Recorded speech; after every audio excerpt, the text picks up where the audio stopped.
عزیزوں میرے دوستوں، حضور علیہ الصلوۃ والسلام کو پروردگار عالم نے غیب عطا فرمایا. بے شمار روایتیں ہیں، قرآن کی آیتیں ہیں، لیکن میں یہاں یہ کہتا ہوں کہ اگر آپ اسی عقیدے کو معاذ اللہ اگر صحیح سمجھتے ہیں کہ نہیں غیب جو ہے وہ حضور علیہ الصلوۃ والسلام نہیں جانتے، اور اس کی حد یہاں تک بیان کی جاتی ہے کہ دیوار کے پیچھے کا بھی علم نہیں حضور علیہ الصلوۃ والسلام کو، تو میرے عزیزوں میرے دوستوں، حضرت عیسیٰ کو اللہ تعالیٰ نے پھر اس کا مطلب حضور علیہ الصلوۃ والسلام سے زیادہ طاقت و قوت عطا فرمائی ہے. ارے ان کا حال تو یہ ہے کہ وہ پیٹ میں کیا ہے وہ بھی جانتے ہیں، اور اسی کے ساتھ ساتھ جو ہے وہ گوڈاؤن میں جو کچھ جمع کیا گیا ہے وہ بھی جو ہے وہ جانتے ہیں. تو بہرحال اس کے بعد دوسری ایک صفت ہے مغنی، غنی کر دینا. یہ کس کی صفت ہے بتائیے؟ آپ کے پاس اگر دولت ہے علم کی، آپ کے پاس اگر دولت ہے مال کی، روپیے اور پیسے کی، کس نے آپ کو عطا کیا ہے بتائیے؟ اللہ نے. کس نے عطا کیا ہے؟ اللہ تبارک و تعالیٰ نے. سورہ توبہ میں اللہ تبارک و تعالیٰ نے یہی صفت اپنے لیے بھی بیان کی، اور ساتھ ہی ساتھ جو ہے وہ حضور رحمت عالم صلی اللہ تعالی علیہ وسلم کے لیے بھی بیان فرمائی ہے کہ حضور علیہ الصلوۃ والسلام اور اللہ تبارک و تعالیٰ دونوں نے جو ہے وہ انعام کیا. فرماتا ہے سورہ توبہ آیت نمبر 74، وما نقموا الا ان اغناهم اللہ ورسولہ من فضلہ. پروردگار عالم فرماتا ہے اور انہیں کیا برا لگا، یہی نا کہ اللہ اور اس کے رسول نے اپنے فضل سے غنی کر دیا. سبحان اللہ سبحان اللہ. کافروں کو یہی برا لگا نا کہ اگر ان کو دولت مل گئی تو کس نے دی؟ اللہ کا ذکر نہیں ہے، صرف حضور علیہ الصلوۃ والسلام کا بھی ذکر کیا گیا ہے. فرماتا ہے قرآن وما نقموا، ان کو کیا برا لگا، یہی نا الا ان اغناهم اللہ ورسولہ، کہ اللہ نے اور اس کے رسول نے غنی کر دیا، من فضلہ، اپنے فضل سے. غنی کر دینے کی طاقت تو اللہ کی ہے، صفت تو اللہ کی ہے. یہاں جو ہے حضور علیہ الصلوۃ والسلام کا ذکر وہ بھی متصلاً پروردگار عالم نے پہلے اپنی صفت بیان کی کہ اللہ، اور اس کے بعد جو ہے وہ رسول، دونوں جو ہے وہ غنی کر دیا انہوں نے، اور یہ بات بری لگ گئی کافروں کو. تو میرے عزیزوں اور میرے دوستوں، کیا اس سے شرک لازم آتا ہے؟ کیا عقیدہ ہوگا آپ کا؟ یہ تمام صفتیں جو ہے وہ بیان کی جائیں اور پھر یہ کہا جائے کہ اسلام تو جو ہے وہ شرک کی تعلیم دیتا ہے. یہی صفت اللہ کے لیے، یہی صفت بندوں کے لیے. ایک طاقت اللہ کے لیے بیان کی جاتی ہے، پھر وہی طاقت بندوں کے لیے.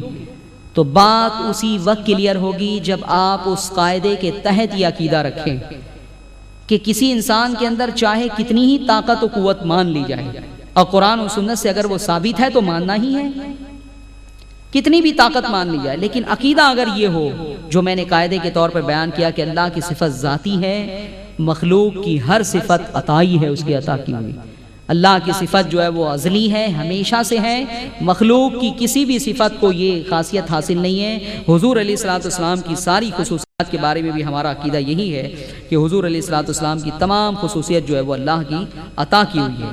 اس کے علاوہ غنی کر دینے کی صفت ایک اور مقام پر جو ہے وہ پروردگار عالم نے فرمائے. سورہ توبہ آیت نمبر جو ہے وہ 59 میں پروردگار عالم فرماتا ہے وَلَوْ أَنَّهُمْ رَضُوا مَا آتَاهُمُ اللَّهُ وَرَسُولُهُ وَقَالُوا حَسْبُنَا اللَّهُ سَيُؤْتِينَ اللَّهُ مِنْ فَضْلِهِ وَرَسُولُهُ. پروردگار عالم فرماتا ہے اور کیا اچھا ہوتا اگر وہ اس پر راضی ہوتے جو اللہ اور رسول نے ان کو دیا، اور کہتے ہمیں اللہ کافی ہے، اب دیتا ہے ہمیں اپنے فضل سے اور اللہ کا رسول. یہاں پھر عطا کی نسبت جو ہے وہ پروردگار عالم نے اپنے ساتھ ساتھ رحمت عالم صلی اللہ علیہ وسلم کے لیے بھی بیان کی کہ کتنا اچھا ہوتا کہ وہ لوگ اس بات کے قائل ہوتے، اس بات کے متمنی ہوتے، راضی ہوتے اس پر جو کچھ اللہ نے اور اللہ کے رسول نے دیا ہے. تو یہاں عطا کی نسبت حضور علیہ الصلوۃ والسلام کے لیے کی جا رہی ہے. تو میرے عزیزوں اور میرے دوستوں، کیا یہ شرک ہو گیا؟ ہمارا عقیدہ ہر باب میں یہی ہے کہ حضور علیہ الصلوۃ والسلام کے اندر جو بھی صفت ہم تسلیم کرتے ہیں، چاہے وہ غیب دانی کی ہو، حاضر و ناظر ہونے کی ہو، مدد کرنے کی ہو، وہ تمام صفت اللہ کی طرح نہیں ہے.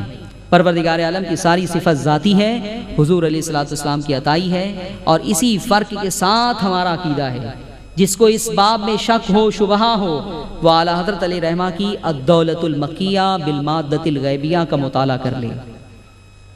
علم غیب کے اوپر یہ بڑی ہی زبردست کتاب ہے۔ علماء عرب نے سوال کیا تھا علم غیب کے اوپر، انہی کے سوالات کے جوابات پر مشتمل ہے الدولۃ المکیہ بالمادۃ الغیبیہ، عربی زبان میں آپ نے لکھی تھی۔ اور علم غیب کے اوپر جو ہے وہ اعلیٰ حضرت علیہ رحمہ نے دلائل کا انبار لگا دیا۔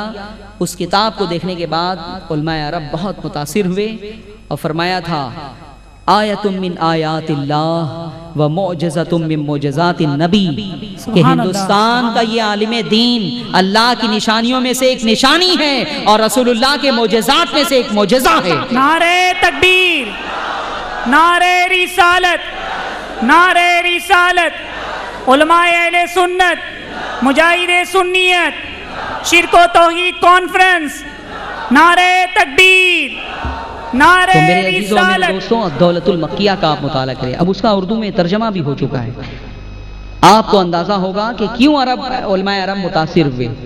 اعلیٰ حضرت علیہ رحمہ نے ان تمام چیزوں کو اس میں بیان فرمایا ہے، اور یہ تقسیم، یہ قاعدہ بیان فرمانے کے بعد فرمایا کہ یہ تمام قاعدے قرآن و سنت سے جو ہے وہ ثابت ہیں، اور اگر علم غیب کا عقیدہ رکھنا شرک ہے تو پھر یہ تمام صفتیں جو ہے وہ غیر اللہ کے لیے ثابت ہے، اس کے بارے میں کیا جواب دیا جائے گا۔ لہٰذا ان قواعد کو تسلیم کیے بغیر جو ہے وہ کوئی چارہ نہیں ہے۔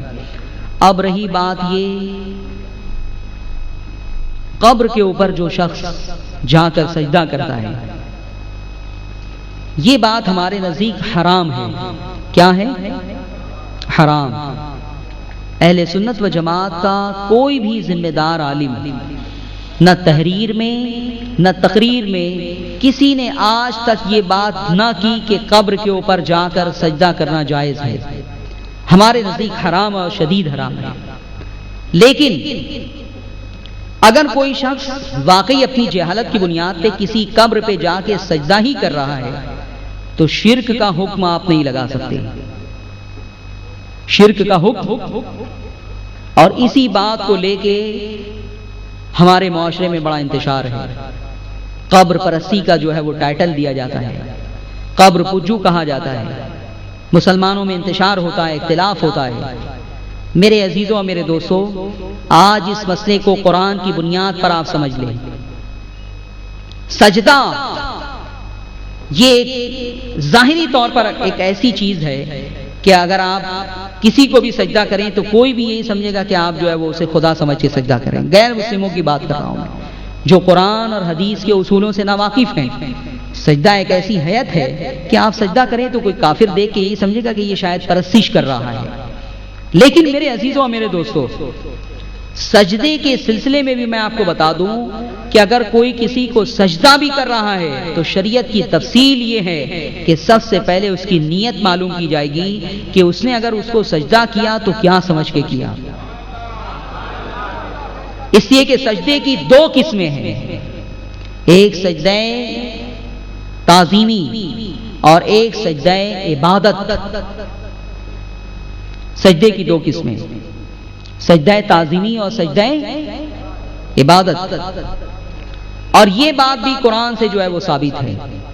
پروردگار عالم نے سورہ بقرہ میں اور دوسرے مقامات پر، سورہ بقرہ کی آیت نمبر 34 ہے، پروردگار عالم نے فرشتوں کو حکم دیا، کس بات کا؟ سجدے کا حکم دیا کہ آدم کو جو ہے وہ تم سب کے سب جو ہے وہ سجدہ کرو۔ تو جس نے سجدہ کیا وہ تو امان میں رہے، اور جس نے انکار کر دیا وہ جو ہے وہ مارا گیا۔ میرے عزیزوں اور میرے دوستوں، پروردگار عالم سورہ بقرہ میں فرماتا ہے، آیت نمبر 34، وَإِذْ قُلْنَا لِلْمَلَائِكَةِ اسْجُدُوا لِآدَمَ فَسَجَدُوا إِلَّا إِبْلِيسَ أَبَىٰ وَاسْتَكْبَرَ وَكَانَ مِنَ الْكَافِرِينَ۔ اور جب ہم نے وَإِذْ قُلْنَا، جب ہم نے فرشتوں کو حکم دیا کہ آدم کو سجدہ کرو تو سب نے سجدہ کیا، فَسَجَدُوا، سب نے سجدہ کیا، إِلَّا إِبْلِيسَ، لیکن ابلیس نے نہیں کیا۔ اس نے کیا کیا؟ ابا، انکار کر دیا، واستکبر، غرور کیا۔ پروردگار اعلیٰ فرماتا ہے وَكَانَ مِنَ الْكَافِرِينَ، پھر کافر ہو گیا۔ یہاں